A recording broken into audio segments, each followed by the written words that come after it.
Hello there, this is Rom Wills coming back at you with yet another podcast, The Masculinity Factor. Now, this is the third tier of the three tiers a man needs, or at least one of, in order to truly turn on a woman. You know, at least one factor. If you can get all three, you doing it. And in fact, anyone who's like really sincere in following my teachings, you gotta work on all three. You might not develop them all three to a great extent, but as they say, shoot for the moon. Even if you miss, you still end up among the stars. Yeah, excuse me for that. The weather's out here cold while I'm recording, and I don't want the heat in the background like disturbing too much. So, hey, gotta do what you gotta do. But anyway, masculinity. So I talked about, I always talk about the body game, but I said that's the foundation, and then the connection is the charisma part. Even if it's just enough to connect with that one woman, right? So the masculinity thing. Now, here's the thing. A lot of people don't have a true idea about masculinity because it's a primal thing. It don't have anything to do with your job. Now, you might work on a job that brings out the masculinity, but just having a job, period, doesn't mean you're masculine, because you got females and you even have males who express a lot of feminine energy who got jobs and they got money and stuff. Now, it's a primal thing. It's that thing, if you put a truly masculine man on a desert island, no money, no food that's just right there for him. He has to hunt. He has to build. He might have to kill. That's primal masculinity. And that primal masculinity is something is definitely seen in male animals. Also like male termites. It's the same. Now, the thing with a man or a male is, I'm going to get into why I'm going to say more male, like more biological males are more males than men. We're just able to express more of it. Now, what is masculinity? Masculinity, see, if we talk about femininity is more receptive. It pulls to you. It pulls you. It's calmer. It's not as active. If you look at an atom, you got that dot in the middle. That's the femininity, but the masculinity is the outside. The masculinity at its pureness is aggressiveness. Even control over that aggression is still masculinity because you're using your will to control it. It's being assertive. It's speaking up. Sometimes it could be confronting someone, confronting an enemy. If you look at now, before I've talked about the house of the man. If you look at the four pillars of the house of the man, the warrior, that's the fighter, that's the defender. That's a physical thing. That's a masculine thing to actually defend those under your care. If you look at the ego sees ahead. It sees far ahead. If you look at the hunter, the hunter is that cold, smooth assassin. The hunter, because in order to feed his family, he has to end someone's life. And that man who can, in this society, like that man who can just go out and hustle and everything. Sometimes you gotta be cold-blooded about it. And then there's the healer. That's the most yin of the masculine faculties. But then the healer, that's the restorer. That restores whatever to, like, the women in his environment, the children in his environment, to their optimal state. Now, all of them have a level of aggression to them. It just depends on the circumstance why they got to be aggressive. Because the ego is aggressive. That's an apex predator. A hunter just by nature got to be cold-blooded. Even the healer might have to be like, okay, this is what we're going to do. And the warrior isn't as aggressive, but it's a defender. If it got to kill you, it will. But it will defend, do whatever it takes. Sometimes that's physical, sometimes that's mental. Now, it's a primal thing. That's the thing. Now, as far as attracting women, It turns on women. You know what? There's a lot of complaints about femininity. I mean, not femininity, feminism, and people worried about Me Too and all of this stuff. I'm gonna tell you what though, and you got some women like blatantly just trying to take control. Whatever the case, that masculinity is still needed. Even some women going after what they call toxic masculinity. Yeah, they like that until somebody smacks the shit out of them. Then they want that man. Then they want that defender or that hunter to go deal with it. And it's a primal thing. It's primal. It don't have nothing to do with whatever your religion is. At best, your religion can allow it. Like some religions ask for it. Like I know in African traditional religion, some of the deities are warrior deities. So you can express that masculine energy with it. Now, but there's some of them trying to make people a little bit more peaceful, or men a little bit more peaceful than they need to be. But it's a primal energy. The social codes, everything doesn't affect it. Now, women, like I said, I'm gonna tell you something about women.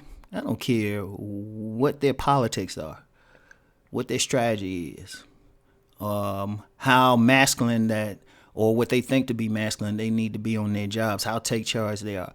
There's a part of them that responds to that primal masculine energy, no matter what. Even if the man don't say anything, he come up, they do it. They will respond to it. You know why? Because it goes down to the whole thing about them drawing a man's seed to him for pregnancy. Their egg cannot go out and go get a sperm and then come back. A woman can only get pregnant if she draw a man to her. And I talk a lot about women choosing a man. Most of them ain't aggressive. When they choose a man, they just put themselves in a position to be approached by that man. So a man still got to approach. And it's part of that masculinity that makes him go do that. If he wants it, he just goes. And all I'm saying is just be smart about it and see if she's receptive to it. And even if she's not, and you just say, look, I'm going to shoot my shot anyway, that's still a masculine energy. But then getting mad at her for rejecting you or something, because part of masculine energy is being able to take pain no matter what. Take the losses like a man. But that energy, like the true man, first of all, the true man is always going to look to be sovereign. Even if he got to work for somebody, he's looking to at least have his space, because the very nature of a man is to create a territory around him, even if it's small. Now, it's hard. It can be tough in this society to really expand that territory, but he still has it. Like in really, the normal man will even have a territory on how close he'll allow you to get to him. Like I've talked about boundaries before. The natural man will always have a boundary he will not allow anybody to cross. Sometimes not even a woman in his life. That's one mistake women make, and I've said this before. Sometimes they think they close to a man, and at best, he's just not like snapping on you crossing his boundary. Now, if you can just get into a man's boundary and do whatever to him, that's not really a man. He's not in touch with his primal energy. He's not in touch with it at all. But that energy, that's primal thing. And it's like, it don't even require words. Like if a man has that energy, it reflects in how he holds his head up, how he walks, how he carries stuff, how he look at somebody. You can see a man, like somebody try to intimidate a real man, he'll just look at him and they'll be backing down. It'll be something in him. It was like, because that real man, he can be in this society, he can be like wearing that velvet glove, but under that velvet glove is a steel hand. And that factor is there. So if a man truly has that, he's powerful. Now, the problem in this society is this culture does a lot to limit that thing. A lot of dudes who had that true masculinity might end up in jail.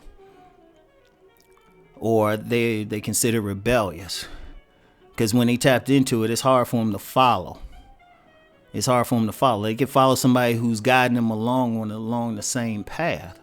But it's hard. It's hard to put up with some bullshit. You know, if you in that real man thing, honestly, somebody cross your boundary or something, you ready to bust them in the goddamn face. You might not do it, but there's a part if it come to it. Like if that person happens like to mess with your children or something, oh, you ready to go to war. You ready to go to war. So, I mean, and that's just it. It's a primal thing. And if you have that thing, trust me, even if you look average, even if your charisma ain't there, women are still affected by it. Even if they don't know why. Because I even seen some tall, tough, bossy, think they alpha, feminist type of females bashing men. They get around that man who got that pure masculinity, they shut the fuck up. In fact, I've had some women brag to me about that shit. Like one woman, she'll call a man out on anything, but she said her main man, he tell her shut the fuck up, and she does it. So that's that energy right there.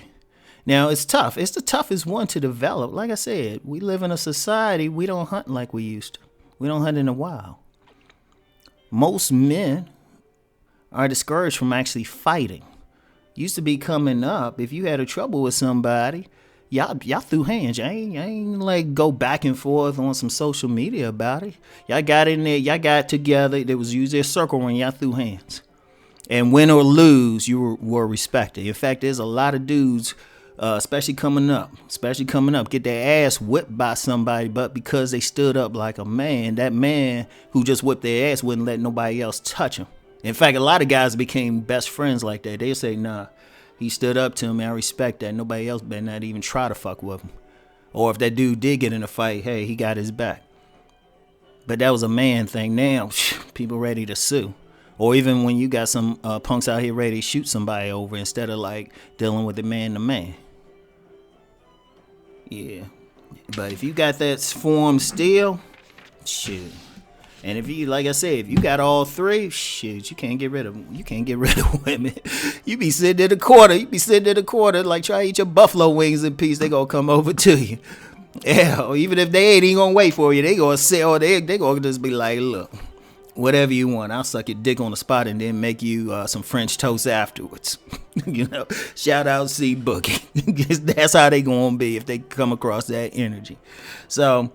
Yeah, so and that's another thing. I'm gonna start getting more into that, like just that raw shit. Talking more about the house of the man in 2020. All right. So anyway, that's all I got for now. I'll talk to y'all later. Peace and many blessings.